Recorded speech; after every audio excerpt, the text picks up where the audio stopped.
Warning: this is a Katawa Shoujo playthrough. Some content may be inappropriate for kiddies. Previously on Katawa Shoujo. Best superpower ever. This is goodbye, guys. This is goodbye. It's gonna be so sad. Oh no! He's talking about Akira, isn't he? No! You idiot! You ruined it! That's good. I was thinking we could go to my family's summer home. They got another summer? Oh no, wait. The Scottish home was our actual home. But they got a summer home? Look at that smirk that she has. Look at that smirk. It's just so smirky. That freaking smirk. And our story continues. Hey, everybody out there in YouTube land. Jake and OneManBand is back again. I am not sick anymore. We're gonna be playing Katawa Shoujo. Is he still sleeping? Of course I am! I think so. Well, my eyes are closed, so it's either that or I'm not. I am, however, incredibly tired. It's getting late in the morning. How can you be tired? You were just sleeping. I know that. He likely stayed up and watched television. I could hear it from our bedroom. That dang television. Always messing things up. Only because I couldn't get to sleep. Should we wake him? I think you should, Hanako. I think you should just kick me right out of the bed. Don't do that, Hanako, please. No, we should leave him. I doubt he'd want to be woken early if he didn't get much sleep during the night. Thank you, Lilly. Oh, thank you. Besides, he sounds so peaceful. It would be a shame to wake him when he's like this. Keep a straight face, Hishio. It is nice she cares so much, though. Hanako, could you go to the fridge and fish out what's needed to make lunch? It's already lunchtime? Oh my gosh, Hishio, you should get out of bed. That's, like, disgusting. Unless you, like, work the night shift at some place, but come on, it's like lunchtime. Alright, just the vegetables and rice? That should be enough. We only need something simple, as we can eat in town later. Hanako's footsteps on the carpeted floor can be heard, moving away from the living room, not along. There's no G in there. As they do, I feel Lily's hand gently rest on my chest. That's my special spot. That's my special spot. That's where the scar is. That's where my heart is. It takes a titanic effort not to react, but something about her makes me think she knows I'm awake. Man, this black background is real depressing. A long silence passes. The only thought in my mind is of that gentle, outstretched hand lying upon my chest. You know, the funny thing is, we can open our eyes and look at her, and she wouldn't even know, 'cause she's blind. After an indiscernible amount of time, Lily withdraws her hand. Good morning, Hishio. Yeah. Concealing defeat all too easily, I prop myself up and rub my eyes. And it's glad to actually see something instead of that black background. How'd you know? Your breathing was off. While that makes sense, she couldn't have needed that long to work it out. Knowing her hearing, she likely knew before laying her hand on me. If you want to sleep more, you should really go to bed earlier. I heard the television going long into the night. Sorry about that. My medications have been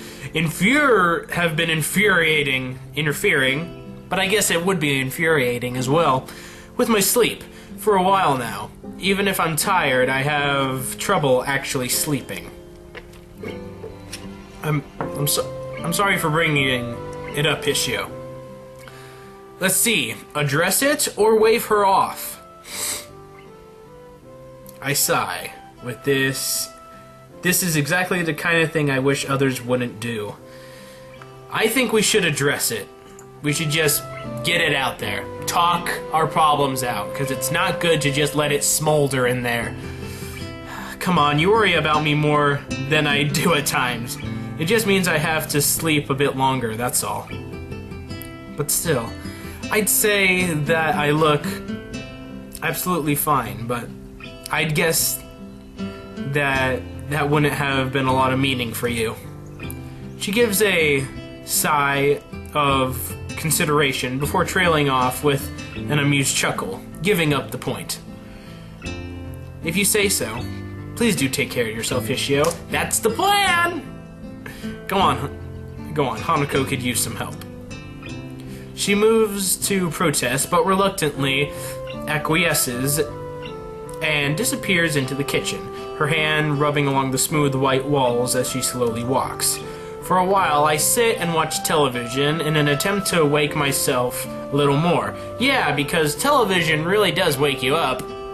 It honestly puts me to sleep. But it's futile. I don't have anything better to do, so I follow Lily's lead. Maybe you should read a book. Go out and walk around. You know, get your blood pumping. Do something. As I round the corner, I see Hanako and Lily, backs turned, quietly cutting food on the granite-colored counter. Granite-colored counter. That's actually kind of hard to say if you don't think about it. I am temporarily engrossed as I watch Lily guiding the knife down carefully with a finger on the cabbage she's cutting, each slice delivered slowly but with precision. She seems a little slow, but considering that she can't see what she's doing, it's a small wonder she can cook at all, let alone for both her and Hanako. Hey, Hanako. Lily, want any help? Is that Hishio? Oh, good. Oh, morning, Hishio. Okay, what happened? Lily jerks back in surprise before turning around, her yelp immediately drawing Hanako and I to her side. What's... A small trickle of scarlet falls downwards from her pale fingertip. No! No! We caused her to hurt herself! How dare we! No! Let's get over it. The knife having cut just deep enough to draw blood. With the television sound masking my footsteps, she must not have noticed me coming. To compensate for having to use touch to guide everything she does during cooking, she must need to pay extra attention. Lily! Don't worry, Hanako. It's just a small wound. Just a little. Just a little. You should get a Band-Aid on that. At least it'll stop the bleeding. First aid stuff would be in the bathroom, right? I think so. Will you be okay here, Hanako? I frown to how little heed she's paying to herself as Hanako gives a quick, almost automatic nod. It's fine. I'll keep making lunch. Now we're in the bathroom. Look at those fixtures. Them's old fixtures. Them's old bathroom fixtures. I mean, normally you just have the one faucet, but this has hot and cold faucet.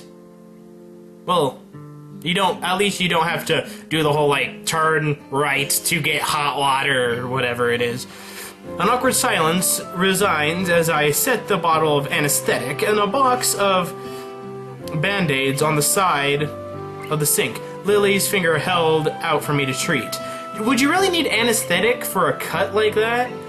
Well, I guess if you want to be extra careful. I mean, me, I just like water, Band-Aid. Okay, let's go back to work. But that's just me. I don't really care for myself too much. It's other people around me that will be like, dude, put the anesthetic on. But super glue. You know, make sure it closes. But I don't really cut myself all too often. But when I do, it's terrible. The lid of the bottle comes off with a minimum of resistance, and the small ball of cotton I soak with the liquid stains a pale green. Okay, hold still. This will probably hurt a bit. She gives a small nod as I take hold of her hand to steady it. With all the tenderness I can muster, I gently bring the dampened wad to the small red line. Ah! What? I barely touched it! Sorry. I give a sigh, both at her reaction and to settle my own nerves. Her pain tolerance is startlingly low. Well, she probably hasn't really hurt herself all that much in her life since she's had to be so careful, and people would probably taken care of her so many times, so she never really ran out into the woods and scraped her knees and banged her head against walls. And I would tell you to man up, but I can't really do that. She gives a small giggle. I take advantage of her momentary distraction and gently press the cotton against her finger a few times. Thankfully, it's enough to do the job. We both settle somewhat as I bring the band-aid over the tip of her finger, covering the wound while making sure not to get it stuck on her fingernail. There, finished. Now we can move on with our lives. We had this tender little moment in the bathroom. Taking her hand in mine, she gently clasped it in the other. Thank you. That's no problem. It's the least I can do if they're causing you to hurt yourself after all. She lowers her head slightly at the apology, absent-mindedly rubbing her hand at what seems to be embarrassment. I really don't mind. Her answer doesn't seem to make much sense, given that what happened was pretty clearly my fault. I can't help grimacing at her, despite the fact that her dainty smile still holds. She must not like being reminded of the limitations her lack of sight imposes on her. It's something I can't possibly fault her for. I've fallen prey to the same kind of feeling before, despite my condition not being nearly as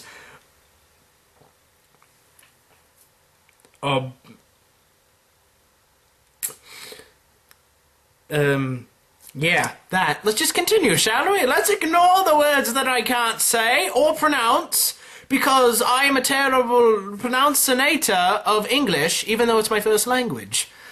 Neither of us any happier. We head back to the various smells of cooking food coming from the kitchen. Yay, dinner! Lunch!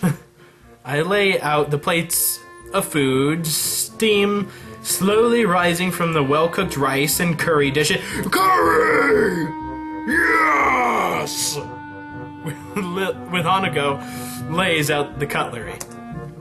Knife, one side, fork on the other. Western. How perfectly fitting for someone like Lilly. As we take our seats, taking careful heed of the dark red tablecloth hanging below our knees, Lilly emerges from the kitchen. In her hands of 3 glasses and a bottle of wine. Now, we've done this before. It didn't work out so well for us. I mean, Hanako was passed out, you were ditzy, and I was the most sane out of all of them. As I can recall, our previous run-in with that devilish elixir, I had my face in my palm. Alcohol? Seriously? She pauses as she reaches the table, a playful grin perched on her face. Akira specifically gave permission to take a bottle from her collection. Not only does she give alcohol to minors, she even lets them pilfer their own. The perfect model of a respectable adult. Akira is not. More to the point, though, is that this is hardly the meal deserving of alcohol. I'm starting to think Lilly is the type to easily become hooked on things. Maybe she has an addictive personality. That's not really the problem. I don't really have any question with it, but didn't you have a bad experience with it last time? Last time was likely due to drinking too much. Only a single glass shouldn't prove a problem. Think of it as a learning experience. I can't recall many learning experiences that made me feel rotten before putting me to sleep, but I'll take your word for it. She dips the uninjured finger inside and feels the liquid level. Tip against the bottom as the liquid rises up. The white of her finger almost seems to glow as the sunlight hits it, the delicate outline blurred and reflected by the glass. Her fingers are definitely longer than mine, the kind I'd like I think, more suited for a pianist than a teacher. She'd likely have done well if she had learned how to play. Who wants to bet that she actually knows how to play the piano? I bet she does. We quickly dig into our meal, forks and knives clattering against the plates. Forks and knives, forks and knives, forks and knives, forks and knives. Sorry, just reminiscing about an old joke from when I was like 8. Remind me to tell you sometime. None of us are particularly eager to speak while eating. Lilly, although altogether too reserved for such a thing, Hanako probably too shy to start a conversation, and I too busy savoring the food. Such a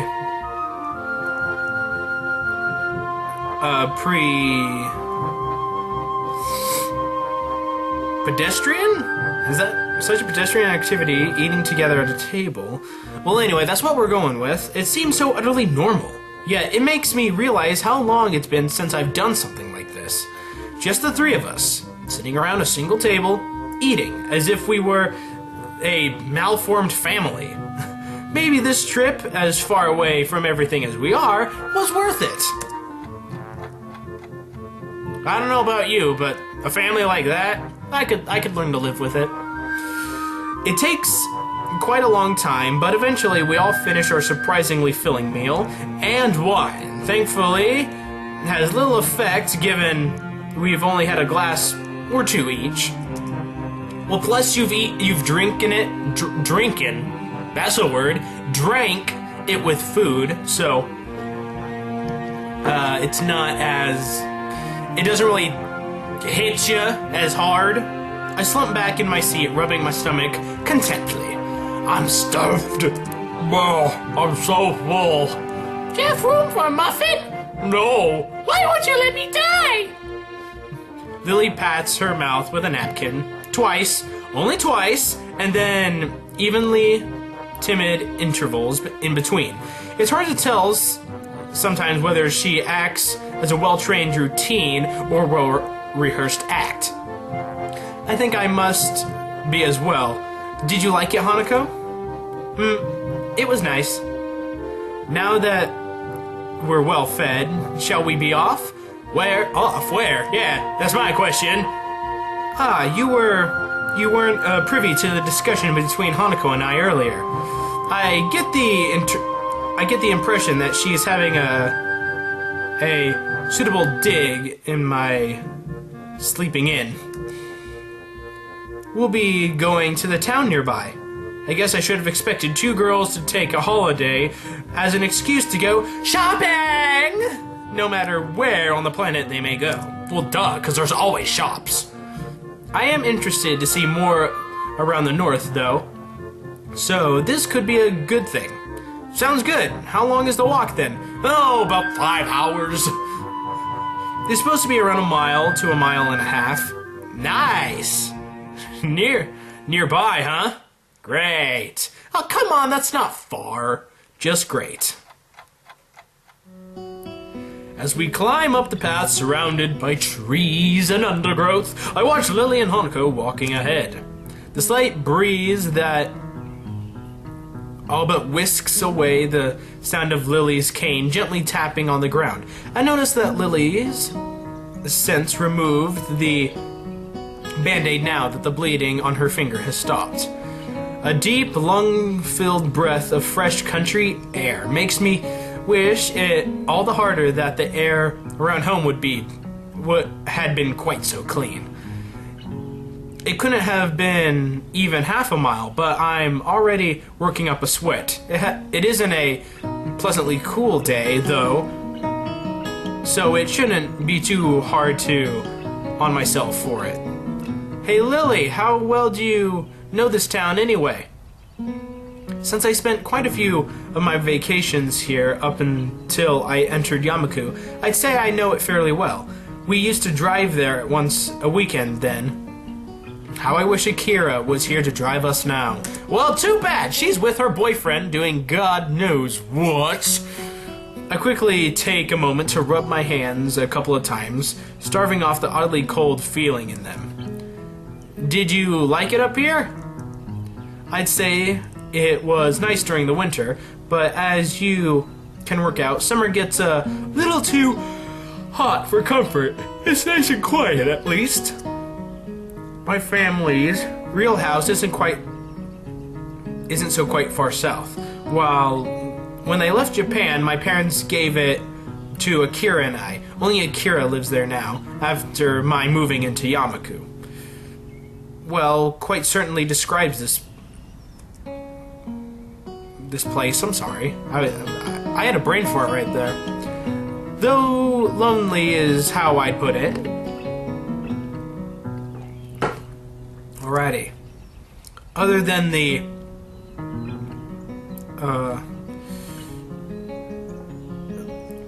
the prophesied small town, I got the word.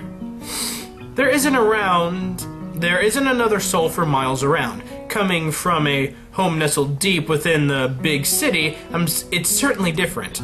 I think that if I had not come to Yamaku, staying out in the country like this would be too much of a change to get used to.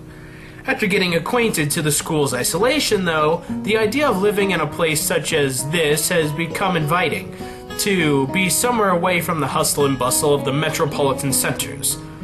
So, Hishio, have you been to Hodokiedo before? Hodokiedo. Yeah, I think that's right. Nah, I used to live deep south. We never had any field trips or holidays up this far. Well, it's a new experience for you then. Yeah, it is. I'm surprised of how nice it feels here. How about you, Hanako? She shakes her head from side to side. It's my first time too. As we continue walking, I begin to feel pins and needles in my legs. It's a little disturbing, even given there's no reason for it to be happening. Could you two, hold on a minute, I just need to, is anything wrong? No, I just need to breathe. No, I've got pins and needles and...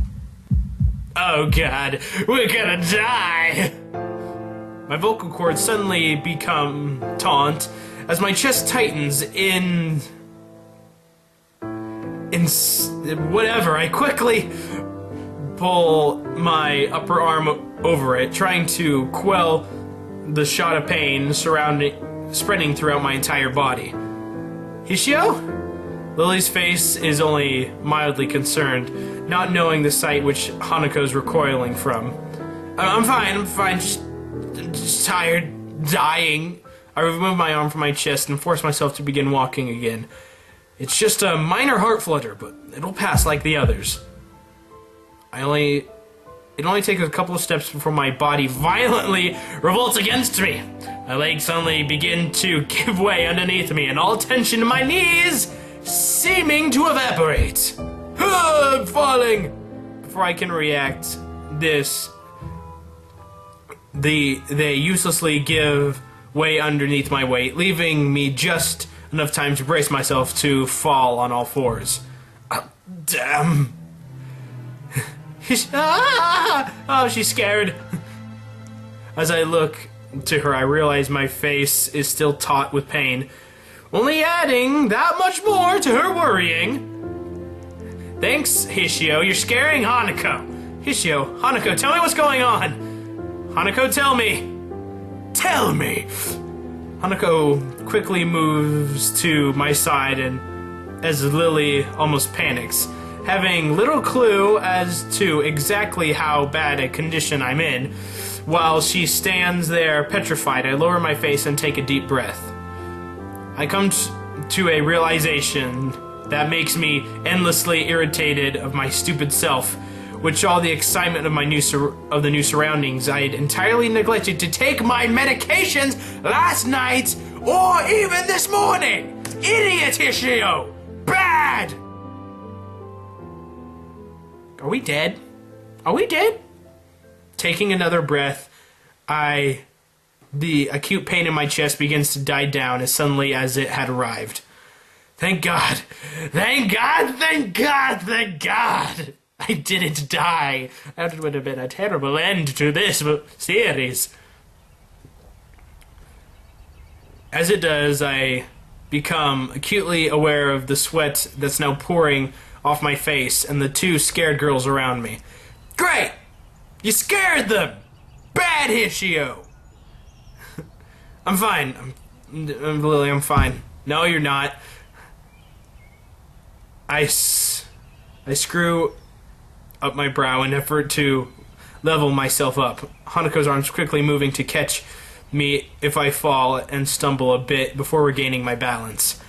I look to Lily and Hanako with worry written on both their faces. I feel awful. Utterly awful. As you should. I think we should go back. Realizing the futility of protesting, I look away in frustration. Fine. Ruin their holiday. Hishio, the holiday ruiner. Nice job. Nice job.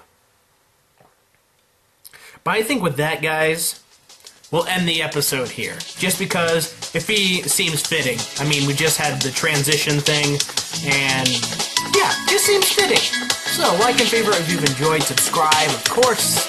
I will see you guys next time. I'm out there in YouTube land. Be a nice person. Tip your waitresses.